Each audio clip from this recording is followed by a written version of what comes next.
आपने वो ऐड देखा है जहां कोई एक स्टार कलाकार डिओ स्प्रे करता है और 4-5 लड़कियां चारों ओर से आकर उनसे लिपट जाती हैं। अच्छा, ये होर्डिंग तो देखी होगी कहीं। ये ऐड है टेक्सटाइल कंपनी का और इसमें रणवीर सिंह एक लड़की को अपने कंधे पर उठाए कहीं ले जाते हुए दिख रहे हैं। लिखा है, don't hold back, take your work home. पीछे मत हटो, अपना काम घर ले जाओ। जी, अपने काम से इनका मतलब उस लड़की से है जिसे इन्होंने उठाया हुआ है। अच्छा, ये सब नहीं तो वो आइटम नंबर तो सुना ही होगा, मीका वाला, लैला तेरी ले लेगी तू लिख के ले ले। मैं आज आपको उन सभी गाने, एड्स, पर्चे, पोस्टर्स, बैनर्स को याद करने को कह रही हूँ जिसे देखते ही आपने महसूस किया होगा कि इनका मकसद आपको किसी लड़की को उसके शरीर मात्र तक रिड्यूस करके आपको मनोरंजित करना था। आपको वल्गर और गलत तरह से महिलाओं के बारे में लिखकर, उन्हें दिखाकर, ऑब्जेक्टिफाई यानी औरतों को एक सामान की तरह प्रस्तुत कर, दिखाकर किसी एक प्रोडक्ट को खरीदने के लिए लुभाया जा रहा है। मर्दों के इनर्स से लेकर परफ्यूम्स तक के ऐड में आपके साथ यही किया जाता है, क्योंकि हम सब ने एक समाज के तौर पर इसको अपनी स्वीकृति दे दी है। नमस्कार, मैं हूं कनुप्रिया और आप देख रहे हैं कानून प्रिया का एक नया एपिसोड, जहां हम बात करते हैं महिलाओं से जुड़े, उनको प्रभावित करने वाले कानूनों की। आज मैं एक ऐसे एक्ट, अधिनियम की और उससे जुड़े कहानियों की बात करूंगी जो हमारे समाज का आईना है, जिस पर बातें भी बहुत कम हुई हैं और इंडियन लीगल वर्ल्ड में इसके इंटरप्रिटेशन भी बेहद अजीब तरीके से हुए हैं। मैं बात कर रही हूँ indecent representation of women prohibition act 1986 की। सबसे पहले जानते हैं क्या कहता है ये एक्ट। किसी भी महिला को अश्लील, इनडिसेंट तरीके से पोर्ट्रे करना, प्रस्तुत करना, इस रूप में प्रदर्शित करना जिससे कि उसकी डिग्निटी आहत हो सकती हो या फिर सोसाइटी के मोरल्स को किसी तरह का नुकसान पहुंच रहा हो, किसी महिला के शरीर या उसके किसी पार्ट को इस तरीके से दिखाना या उसका वर्णन करना, चित्रण करना जिससे कि उसके कैरेक्टर पर किसी भी तरह का सवाल खड़ा हो या कलंकित हो या जिससे सामाजिक खतरे की पॉसिबिलिटी हो, ये सब कुछ अश्लील चित्रण, इंडिसेंट पोर्ट्रायल में आएगा। और ऐसा करना indecent representation of women prohibition act 1986 के मुताबिक एक दंडनीय अपराध है।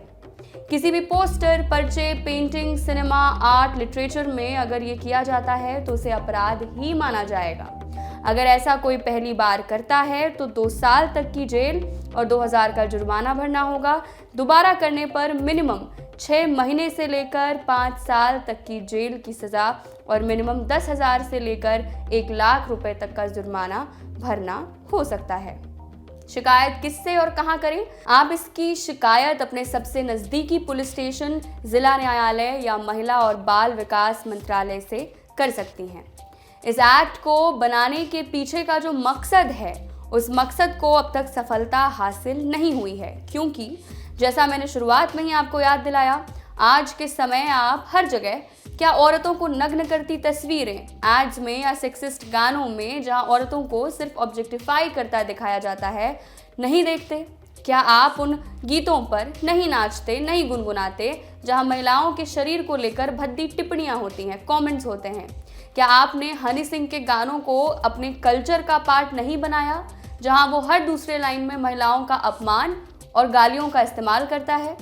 क्या आपने कभी सोचा कि जब एक छोटा बच्चा ये सब कुछ अपनी आंखों के सामने होता देखता है, इसका असर उस पर क्या होता होगा?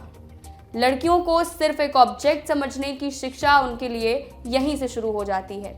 सोचने की बात यह है कि क्या हुआ इस एक्ट का, मुकदमा क्यों नहीं होता? इतने सारे लोग हैं जो इस सेक्शन के तहत दोषी साबित होकर जेल भेजे जा सकते हैं, पर दिखता क्यों नहीं हमें इस एक्ट का असर? क्यों इस्तेमाल में नहीं लाया जाता? ये इस एक्ट का इस्तेमाल हुआ है और जिन लोगों के ऊपर हुआ है, जिस वजह से हुआ है, वो बेहद दुखद है। इस एक्ट के जरिए कई बार, ज़्यादातर बार ऐसे लेखकों, फिल्म मेकर्स को चुप करवाने के लिए इस्तेमाल में लाया गया है जो कुछ सोच समझकर बड़ी हिम्मत और ताकत से लिख रहे थे, काम कर रहे थे। वे लिख रहे थे हमारे ही समाज की सच्चाई।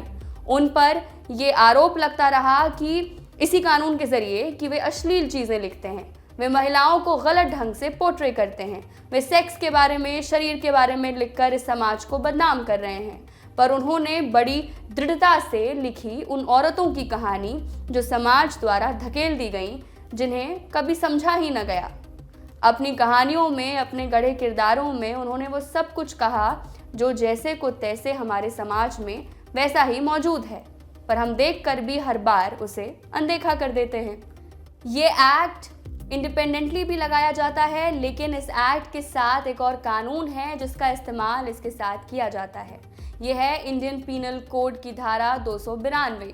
ब्रिटिश ने भारत में इस धारा की शुरुआत की थी और उनके निशाने पर एक लेखक जो हर वक्त होते थे वो थे मंटो, सादत हसन मंटो। 1912 में लुधियाना में इनका जन्म हुआ। उर्दू लेखक थे, शॉर्ट स्टोरी, एसेज, नॉवेल लिखते थे। मंटो को एक बदनाम लेखक कहा जाता था, इसलिए क्योंकि उन्होंने अपनी कहानियों में जिन मुद्दों पर लिखा उस पर लोग बात करने से आज भी कतराते हैं। उन्होंने हर चीज़ पर लिखा, समाज में महिलाओं की स्थिति, विभाजन, पार्टीशन के दौर में लोगों पर, खासकर महिलाओं पर जिस तरह का असर हुआ, वैश्याओं पर, सेक्स वर्कर्स पर, पूंजीवाद, वॉर से लेकर प्रेम तक। पार्टीशन के बाद जब उन्हें हिंदुस्तान छोड़ जाना पड़ा, वो डिप्रेशन के शिकार हो गए क्योंकि उन्होंने हिंदुस्तान को हमेशा अपना वतन माना। उनके लिखे से समाज को अपनी सच्चाई जैसे ही दिखने लगी, उसने मंटो को अश्लील कहना शुरू कर दिया। उनके अफसाने जल्दी कोई न पढ़ता भी तो छुपा कर। उनकी कहानी बू, काली सलवार और धुआं पर हिंदुस्तान में ही मुकदमा चला, ट्रायल्स चले सेक्शन 292 के ही तहत। उसके बाद पाकिस्तान में उनकी लिखी सबसे बेहतरीन कहानी खोल दो पर मुकदमा चला। खोल दो में उन्होंने विभाजन के डरावने वक्त को दर्शाया है। एक बाप बेटी दंगाइयों से बचकर भागने की कोशिश करते हैं, बेटी का दुपट्टा गिर जाता है पर बाप उसे उठाने के लिए रुकता है, बेटी भीड़ में कहीं गुम हो जाती है, उसका दंगाइयों द्वारा बार बार रेप किया जाता है, पिता बेटी को ढूंढता है, उसे अंत में वो अधमरे हालत में अस्पताल में मिलती है। उसका इतनी बार बलात्कार होता है कि डॉक्टर द्वारा खिड़की खोल दो कहने पर वो बेहोशी की हालत में भी अपने कपड़े खोलने लगती है। ये देखकर भी बाप के जान में जान आती है कि उसकी बेटी जिंदा है।